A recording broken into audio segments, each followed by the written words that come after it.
Okay, so may isang question akong nabasa. Tinatanong niya regarding retirement pay, kung applicable ba ito sa mga construction workers. Yes po, ang retirement pay po ay applicable sa mga private companies, ibig sabihin sa mga empleyado sa private sector, maliban po sa government employees. Yung retirement pay under RA 7641 po ito hindi po siya applicable sa government employees. And sa mga retail and service establishments na ang empleyado ay hindi lalampas sa 10. Okay. So kung siyam lang kayo dito sa halimbawa sa isang retail store, hindi po applicable ang retirement pay na binabanggit natin sa inyo. Etong retirement pay na po ito ay sa private sector companies, pero dapat yung employees ay more than 10. Another question, saan daw po galing yung 22.5 days na sinasabi natin pagdating sa retirement pay? Ito pong 22.5 days na computation na to ay galing po sa Republic Act 7641. Inamyandahan po niya ang Article 287 ng Labor Code. Okay? Ngayon, ano ba itong 22.5? Instead of half-month pay for every year of service, half-month yung literal na 15 days. Diba? Yun ang half-month pay for every year of service. Ngayon, binigyan ng definition yung half-month as 15 days plus 2.5 days na prorated 13th month and 5 days na Service Incentive Leave or SIL. Kaya po 15 plus 5 plus 2.5, 22.5 days multiplied by your daily rate, multiplied by year of service, yun po ang retirement pay. Ngayon, paano ba makuha ang daily rate? Ganito. Yung pong monthly salary ninyo, i-divide po ninyo, halimbawa, wala kayong pasok ng 2 araw sa isang linggo. So, i-divide po ninyo into 22 days. Pero kung isang araw lang po yung day off ninyo sa isang linggo, i-divide ninyo into 26 days. Yun po yung daily rate. Okay? So, daily rate multiplied by 22.5 multiplied by years of service equals retirement pay. Siguro gusto nyong malaman saan ba ninyo po pwedeng mabasa itong RA 7641. Well, maliban sa Google, kung merong DOLE offices na malapit sa inyo, DOLE or dun sa opisina kung saan kayo nagpa-file ng mga kaso, yun, sa DOLE offices, kung saan kayo nagpapaschedule ng SENA conference, yun. Or sa BWC, yung Bureau of Working Conditions, under DOLE din sila. Pag pumunta kayo sa office nila, humingi kayo ng handbook ng employees, statutory and monetary benefits. Okay? Ang pinaka-latest po nilang handbook ay 2024. Wala pa pong 2025. Last time po, nagbibigay pa sila ng hard copy. Pero ang sabi nila, mag-shift na sila into soft copy ng handbook. So, ibig sabihin, i-upload na lang nila yung PDF file sa kanilang website. Nung nag-check po ako, naka-upload sa website nila yung 2024 handbook na naglalaman po ng mga benepisyo ng isang empleyado sa private company with computation, lahat andon, solo parent leave, mga overtime, holiday, night differential, retirement pay, andun din po.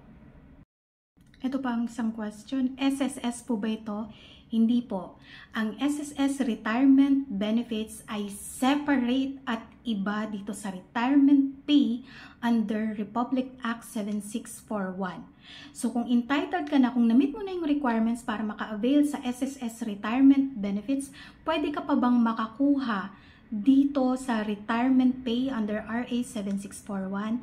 Yes, basta na-meet mo ang age and service requirement. Ito, may isa pang question. Hindi po lahat ng private companies ay nagbibigay ng retirement pay. Okay. Totoo yan. Aminado naman tayo dyan. Hindi lahat ng private companies po ay nagbibigay ng retirement pay.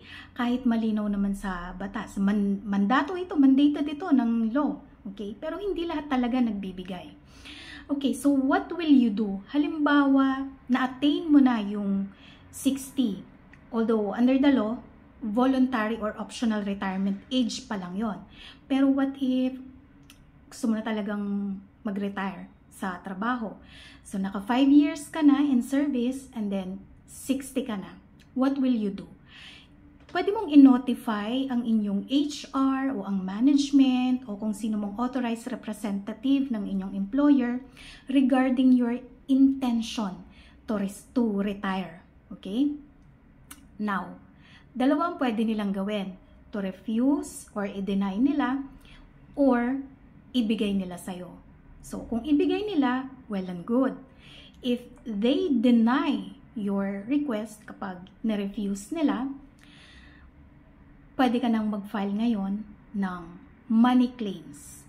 Anong money claims? Retirement pay. Kasi ang retirement pay is a cash benefit galing sa iyong private company as a reward dahil sa length of service mo. Eto, may isa pang question ulit. 2014 pa po ako sa kanila pero agency po ako. Magkano po ang dapat kong makuha? Okay, for agency employees, yes, qualified pa rin kayo to receive retirement pay under RA 7641. Ngayon, kung 2014 ka pa, so 11 years ka na sa agency. So yung years of service, yung service requirement, na-meet mo na. Ngayon, hindi ko lang nabasa doon sa iyong question kung ilang taon ka na. So, hindi ko masabi kung entitled ka na or qualified ka na to claim retirement pay under the law kasi between 60 and 65. 60, voluntary. 65, ito yung mandatory retirement. So, hindi mo kasi nabanggit yung edad mo. Pangalawa, hindi ko rin alam kung magkano yung daily rate mo. So, hindi ko masabi kung magkano yung makukuha mo. Pero ito yung formula. 22.5 multiplied by daily rate multiplied by years of service. So, yun yung formula. Okay, last question. Pag 35 years ka na sa company and 58 years old ka na, pwede ka na bang mag-retire o mag-resign and makakakuha ka ng retirement pay? Okay. 35 years in service, check na yung isang requirement. 58 years old, okay, dito. 58 years old, under the law, hindi pa siya qualified, okay? Hindi siya pasok sa voluntary retirement age. However, hindi ko kasi alam kung sa inyong kumpanya ay may policy si employer mo regarding early retirement, kung saan yung edad na 58 years old ay pasok na sa early retirement. So, hindi ko alam kung ano yung company policy ninyo pagdating sa early retirement. Pero, kung walang policy si company, ang magiging reference natin yung provision ng batas. At ang sinasabi sa batas, 60 yung minimum na retirement age. Ito yung optional or voluntary retirement kapag na-meet mo na yung 60. Pero kung 58 ka pa lang, hindi ka papasok doon sa retirement pay requirement ng RA 7641. Pero kung meron kayong company policy na at the age of 55 or 58, pwede ka nang mag-retire voluntarily and then na-meet mo na yung service requirement, then pwede kang makakuha. Pero hindi mo kasi nabanggit kung meron kayong company policy.